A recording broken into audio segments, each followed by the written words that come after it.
Where Nourish will be in 6 months and then 12 months' time compared to what it will be today, it's just another game change. We can see the progression, we can see the goals, we can see the outcomes. Care is complex.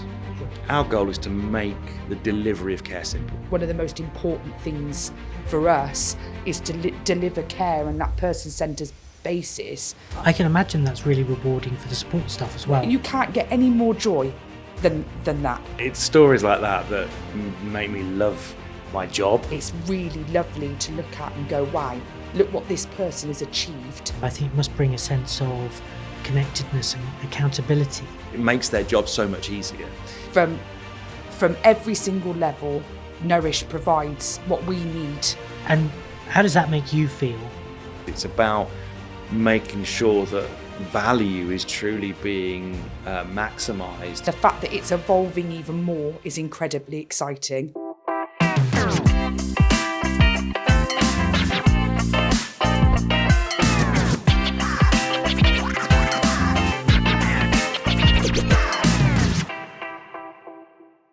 So, welcome to the Social Care Chronicles, the podcast from Rehability UK, where we explore the innovation, the lived experiences, and the future of social care.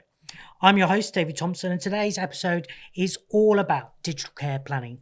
We want to make sure that technology is delivered is more person-centred, responsive and effective in supporting the adults we care for. And many of those live with mental health conditions, have autism, or have learning disabilities. So joining me today are two guests. First of all, we're here from Lee Gilbert, the Chief Marketing Officer from Nourish. Welcome.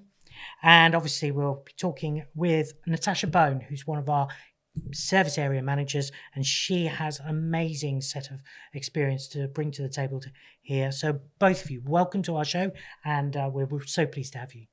So I love the way we can see so much in our care settings, but from an outsider looking in, I'm sure continuity of care is important. Tell me a bit more about how you built Nourish so that care can be transferred from one care team to another care team, or one care person, support worker to another support worker. Tell me a bit more how that worked when you were developing it.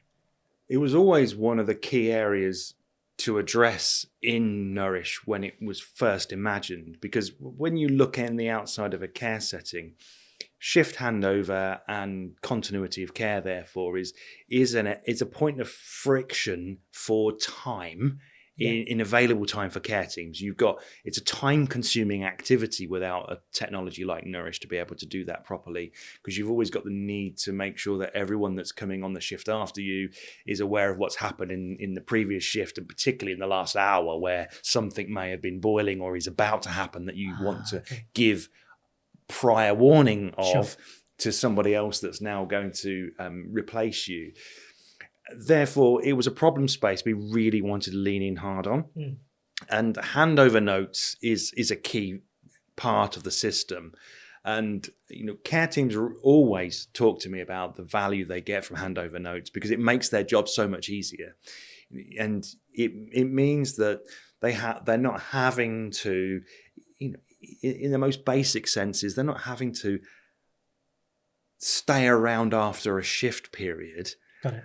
To be able to talk to somebody about something that might be that inside them deeply they care about, and that's the reason why they've stayed. But they're then got to go through the whole process of unpacking what's developed or is about to develop in their opinion from what they're observing. So by having a system like Nourish, continuity of care is completely captured. And yes, it pays back in time, and we've spoke about that earlier on, but it pays back so much more in that, because you can also start to look at how you're managing those shifts and whether or not there are things that are typically happening around shift handover time. We spoke earlier on about time saving, and time saving is yes, one of those great benefits that surfaces in continuity of care and handover notes. But the most important thing for me is that you can also find things in there about trends that happen for the person around the time of a shift handover. And sometimes if you're seeing events that are happening around that time, that's when the continuity of care really adds significant value, because you're not then asking a carer. Asking is maybe the wrong word. Care teams are so deeply engaged with the people that they support that if something was happening or about to happen, they would stick around after their shift finishes just to make sure that the next team behind them are fully equipped. And with something like Nourish, they don't have to do that because the handover notes are there for them. But also, it means that as a manager of the care setting, you can start to see, well, are we seeing trends for someone that's being supported around that shift change over time? Yeah. Because then you can put things in place proactively to stop that. Sure. And if you're starting to see things surfacing up in handover notes as a registered manager, and this is an area of data that I think we can potentially look more into with reporting and AI and things in the future, because you can start to surface this more at scale than we are today.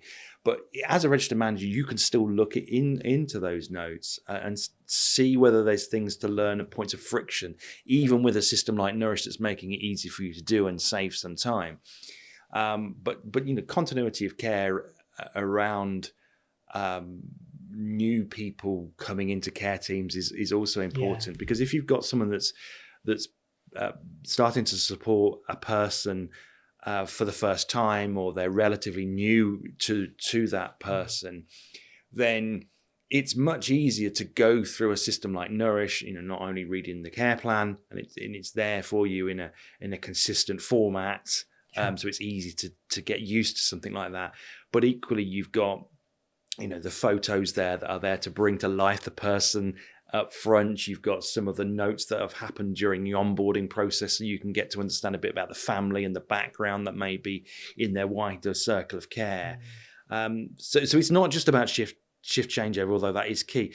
It's also about new care team members, where that continuity of care piece steps up. So ramping people so that they can be able to support people faster is certainly another really powerful area. So it's a bit like watching a little train going along down the track, and then suddenly another train comes along and comes alongside and then absorbs what's going on in the other train before hooking up onto the back of that train. It's exactly like that. Instead of having to lay the tracks in front of the train and there actually being a problem, like the old cartoons. I love that. Yeah. You've actually got a seamless handover, and that's important. We wanted Nourish to create seamless handovers at shift, but also the ability to be frictionless when a new carer comes in to support somebody.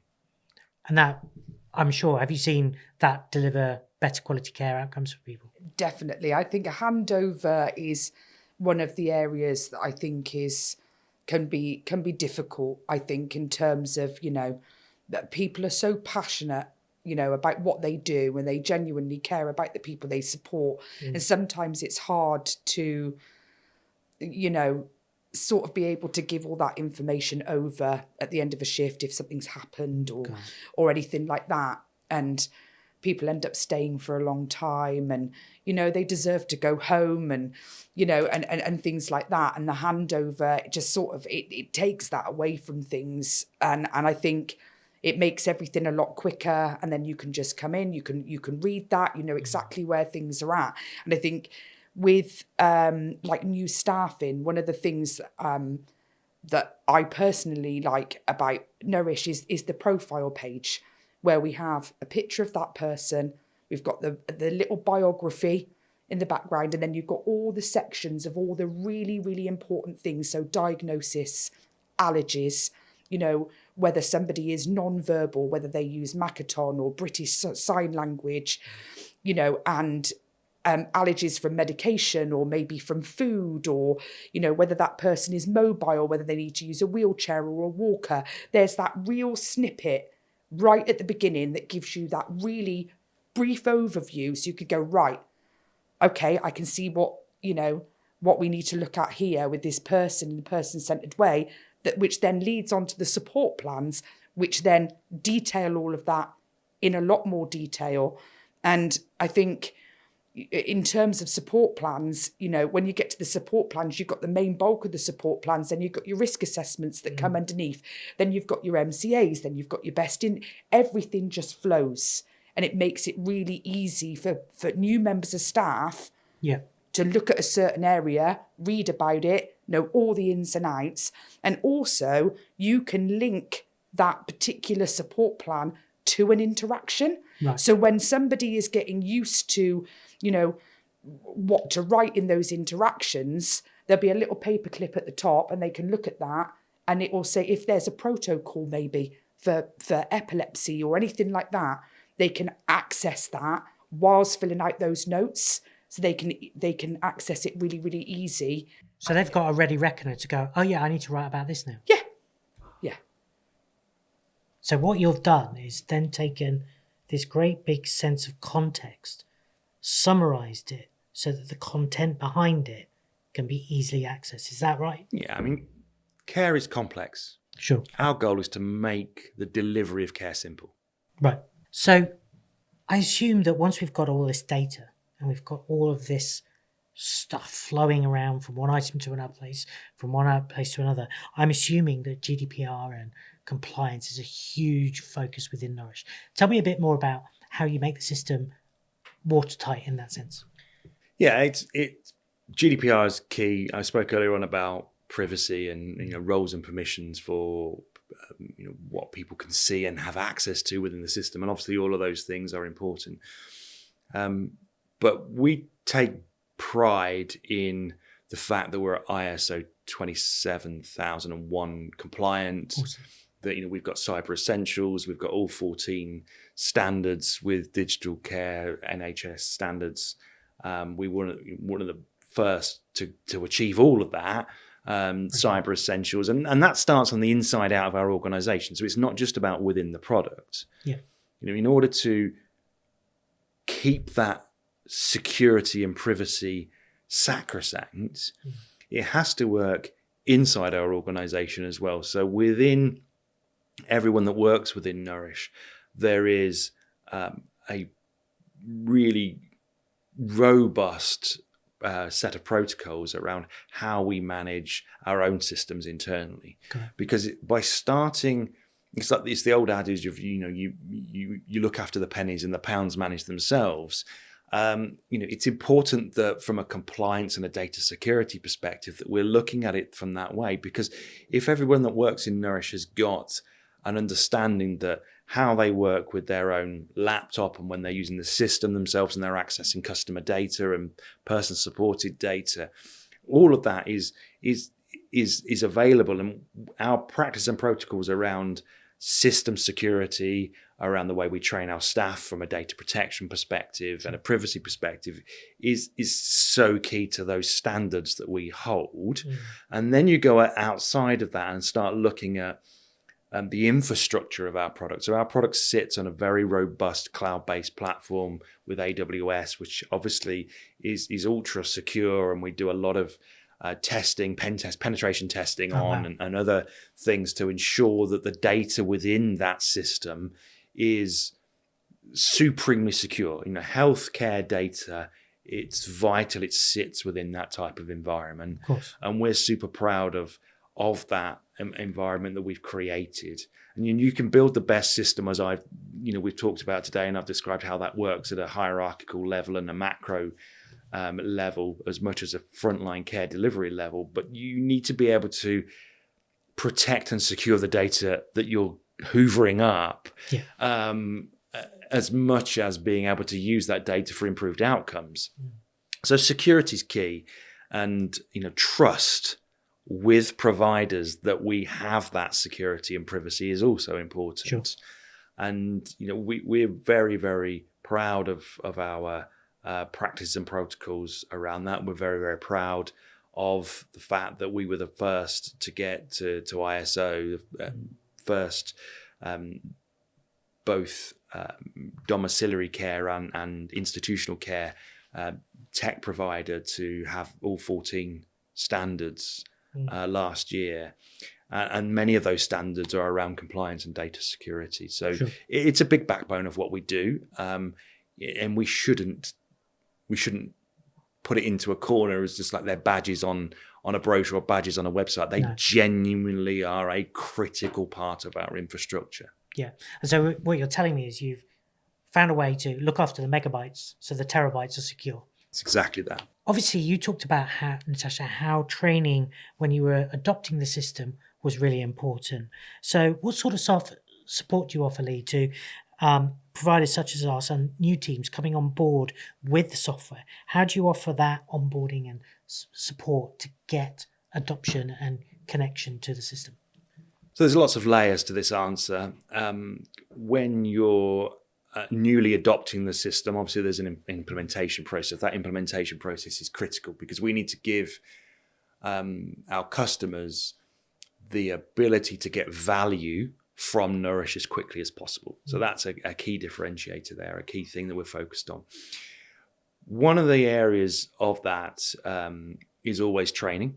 And depending on the size of the project, we have a project management office, we have a full implementation team, and that training can be done in a number of ways, depending on your need, depending on the size of the organization. So some of that training can be delivered in groups with mixed providers. Some of it can be done virtually, some of it can be done in person, which is on site.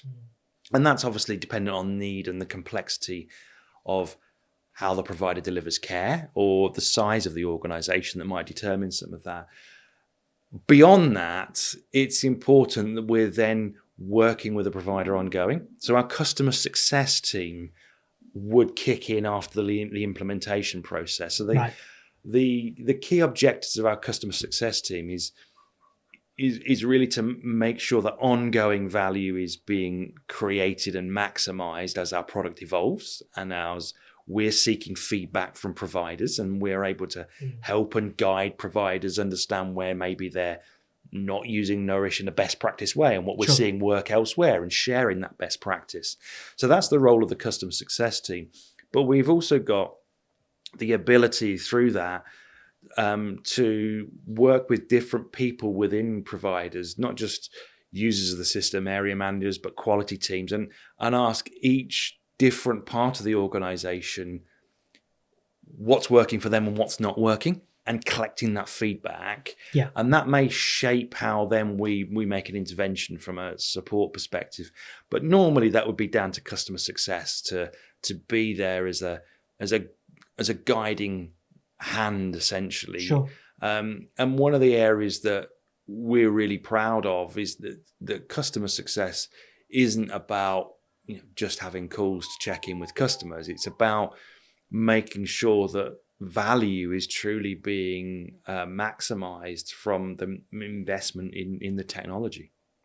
I guess one of the things that Matt brought up with me when I talked to him about the system was he loves how photo capturing had been built into it. How's that really helped you, Natasha, in delivering positive care for the people you support? I think having photographs and having pictures, as long as consent is there on the basis to do that, I think it's a really good way to share images with family. So it gives a reassurance, I think, particularly into families. I think. Some families are not always nearby, and it's very nice to hear about what your child, has been up to. But what's even better is the fact that they get to see it, and they get to see it in a safe way. I think touching on like the GDPR and all of things like that. And then being able to access that and see those pictures, I think brings people a real comfort and in those areas to know that actually they're having a great time and they've done something good, and their child is taking part in activities that they love. And that's one of the most important things for us, is to deliver care on that person-centered basis, and for the people that we support to be doing the things that they love the most in the world. And Nourish just helps us do that and to demonstrate that out. But I think it must bring a sense of connectedness and accountability within care. And I'm sure you've seen that in your experience. Yeah, it does, because once you're recording care through images, it does obviously bring a window into what's happened in that moment in time. You're capturing moments of care delivery. Yeah. In a visual format, and that is always a key thing to be able to demonstrate it, because it's writing something down, whether that's in the olden days, if I can say that language, on paper or in a technology form, is one thing, right? You've captured it in written form, but in terms of true demonstration and really the accountability, the window into that moment, it's just such another level. Do you know what's beautiful really about so many of the photographs that I see captured on Nourish is just seeing facial expressions? Because when you get the facial expression captured in that moment of care delivery, it's just awesome. And, as a family member, it gives you that reassurance, because you see that facial expression, that smile, that radiance, that's something that the family would recognize in that person. Right. And that truly is some of the real magic that happens there. Fantastic. And so I'm sure you've seen Nourish change the way your teams deliver care. What's been the biggest difference in the day-to-day support for adults with, say, complex needs, or with mental health, or with autism? What are the biggest impact that Nourish has had with you and your teams that have been really surprising to you? I think the save on time, writing notes, although saving time isn't the most important aspect, the care sector and the time that we get to do those things that really mean things to people, and writing takes a long time. And I think what Nourish has brought to us is the fact that actually there is less time doing all of that and more time with the individuals themselves doing those things that are really, really important to them. And I think, it's just lovely to be able to use that time for what it should be, but then also make sure that we're doing everything that we've got to do in the background. And then also keeping things incredibly person-centered, and being able to adapt that and be able to kind of evolve with the individual as they evolve. Yeah. We're here to make sure that people are, can be as independent as possible in life. And those things take work from the individual, from the staff that are supporting them.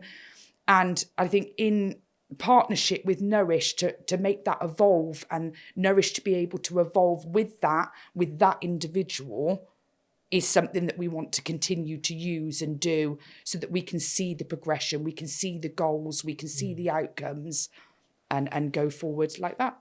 So tell me about how you use Nourish to track those outcomes, but more importantly, adjust those care plans over time. What have you seen happen? So we have goals. We have goals that we set in, and we do those on a regular basis. And in terms of, every organisation is going to be different in terms of, how often they review and things like that. So we review every month. So every support plan for every individual every month.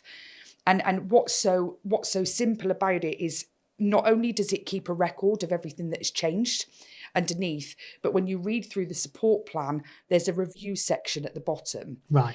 And then you can then put in all your information, what's changed, or you can be directive and say, right, that, this is what we've changed in this support plan.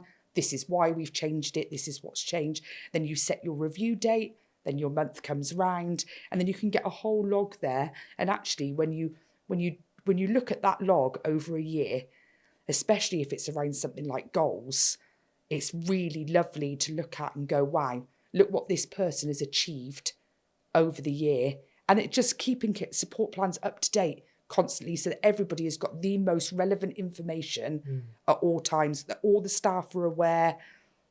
And it just works like that. I can imagine that's really rewarding for the support staff as well. If they can see back in time and then they can relate that and go, oh, yes. Yeah. There must be some really nice realization moments of how rewarding the job can be. Yeah. When at times I can imagine it can be tough, a really tough job to do. Yeah. But having that there as a point of reference, I'm sure that must really help people. We have many situations, you know, when we discuss with the people that we support about what their goals, what they would like to achieve, you know, that could be something from being able to make a cup of tea themselves. It could be to going on holiday to the Caribbean, you know, and actually work at that work in progress and being able to work towards that and support that person to do that. And then obviously the joy that they get out of that as well, when they've achieved that. And it's like, oh, okay, you know, I can do this. Let's set another goal. You know, we've had people that we've who suffer, you know, with anxiety, and especially out in the sort of community, but then have wanted to go and watch a football match, and you know, and that progressive work to go towards that from the individual and from us, and 3 months later they're sat at a football match which they never thought for a second that they'd be able to go to, is quite honestly the most satisfying thing in the world. And then going back to the pictures, and then you're sharing that with people. I mean, you can't get any more joy than that. So yeah. And how does that make you feel listening to things like that? It's stories like that make me love my job, makes me proud to work for Nourish. I get fortunate enough to hear stories like that regularly, but even now, just hearing that, it makes you get emotional and hair stand on end just listening to the language, because it's, you know, the impact you can have on people's lives and the ability to record that and drive those outcomes through technology as a lever is just incredible. And, you know, we've got lots of exciting things coming forward over the next few months to lean in on harder on things like goals and outcomes, to do better in that area, because that's an area we know we can do better in. And we are, and we've got lots of things coming on that, and the ability to surface information around goals and outcomes both qualitatively and quantitatively is important, because so much of care is often reported in a quantitative way, but when you're dealing with people that are, you know, have autism, or they need other support in the community, it's the qualitative outcomes that have become more important. Sure. And being able to show that and report on that in a way that's meaningful, and that somebody in a quality team can still see that, even though they weren't in that setting, they can still have that show up on a dashboard in a way. That's something that, you know, we're going to be able to do better soon. And it's lovely to listen to stories like that every time you visit a care setting. And what I want to be able to do is transform that so that at a macro level it's visible too. Yeah. Right. And, you know, if you've got someone that's doing an audit, for example, some of those stories you can't easily see without diving into an individual person. Yeah. The ability to have that surface at a macro level and be able to start celebrating that will be transformational. Fantastic. So we've had wind of some of the awesome updates coming through on the platform. So what recent changes have been made, for example, on occupancy or the capacity dashboard? So we've made lots of improvements recently to our dashboards. And, you know, dashboards, we've changed the backbone of the infrastructure, so that's allowed us to do things much more flexibly. We're developing now dashboards at pace. So there's lots of dashboards coming over the next year, and we're starting to really look at working with care providers to understand we can do with those dashboards to improve understanding of care given, occupancy rates, wounds, hydration, nutrition, and other exciting areas. But goals and outcomes, which we were talking about a moment ago, is something else we need to do. Event management, what can we do around event reporting and incident learning and things like that. So there's lots of things that we are doing, and our migration towards our new platform to allow us to level up in that area, not alone with the fact that we've invested in our data and AI team that I spoke about earlier on, which allows us to start thinking about that from that top-down perspective as well as that bottom-up perspective I spoke about earlier on too. That really will make improvements there come much more to life. But all of those improvements have come because we've worked closely with care providers. And so you've connected with what people like Natasha have told you, what people like quality teams have told you, and said, okay, we can take this forward and move that on. So, for example, reporting templates, they're going to be changing. What's coming down the line with those as well? Well, reporting templates is something that there's a lot of interdependency across many of the things that are coming down the line here, because in order for us to unlock some areas of improvement, we need to make other developments. So let me go a little bit upstream and just share with you a few things. If you imagine improvements we've got coming to care plans, how we're going to be dealing with care plans is going to be changing over the next, certainly in the coming months. And, we'll be improving accessibility in those care plans. So if you imagine being able to sitting with someone that's being supported, previously it's always joyous when you can allow the person to write their own notes and to join in on some of those interactions. But if you imagine a situation where, from an accessibility perspective, the person supported can read their own care plan in a different way than just in a plain technology perspective. If you imagine a situation where perhaps you could have something in there that was a drawing as opposed to something that was written.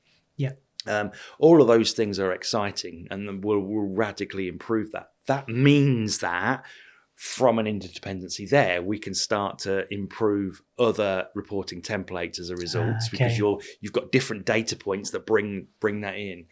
And then I spoke about goals and outcomes, which is something we're working on. If you've got more accessibility in care plans, you've had more engagement and genuine co-production in the care with the person, then those goals and outcomes are far more meaningful because they're more involved in the outcomes that are being created. So again, this comes back to the DNA I started with earlier on around everything we do starts with the person and we build out from there. So a lot of the improvements we've got, you started your question around templates, a lot of the things we're building have got interdependency on other key areas. And where Nourish will be in 6 months and then 12 months' time compared to what it will be today, it's just another game change. Brilliant. That's so heartening to hear, and I'm sure it's great for you. So, Natasha, to sum up, how do you rate the Nourish platform for care providers like us? And would you go back to the old way of doing things? I absolutely would not go back to the old way of doing things at all. I mean, I know that I love a bit of technology, so, I always get a little bit excited about it and stuff. But I just think from every single level, Nourish provides what we need, and the fact that it's evolving even more is incredibly exciting. And I think to be involved in that, and I can't wait to see that those areas, and what's new to come is really exciting, because I think it's already great. And if it's going to get even better, then why would we not continue and would just carry on and embrace all the changes that come through? So, yeah. Brilliant. So if you, Lee, could wave one magic wand over the entire social care sector and you could change one thing with that sweep of a wand, what would it be? That's a massive question that deserves more time than I probably have today to answer properly, but I'll try and distill it down to something.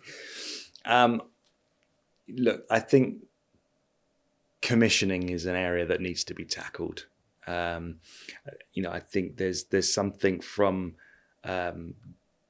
commissioning that we can do better on as a country.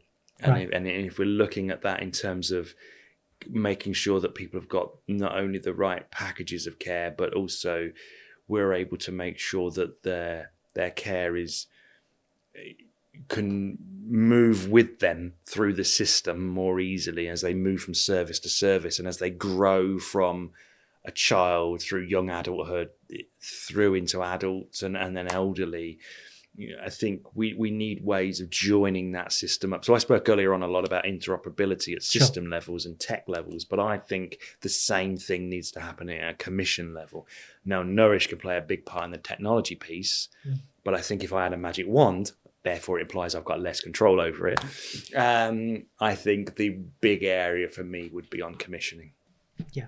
And I think that's really poignant, because this week we are in Carers Week. We are looking at how so many people are providing care for their loved ones separate to the paid care sector, which we've been talking about. And I think if that magic wand could be waved on social care and on commissioning, so many of those challenges that people face could potentially be resolved as well. Yeah, I mean, lots of those challenges do stem back to commissioning in the first place, and obviously there's a ton of things that need to be solved to deal with that. So that's why I say it's a big question. But you did say it was a magic wand. Oh, well, I did. Natasha, what about you? If you had a magic wand, what would you wave? The word's been taken right out of my mouth. It's exactly what I was going to say. There's nothing else I can add to that. That was exactly where my magic wand would be going, for sure. Fine. Thank you so much, both of you, for your time today. Thank you for your passion, your insight, and your obvious love for the work that you do. And it's been a great joy to speak to you both. Thank you, Lee. Thank you. Thank you.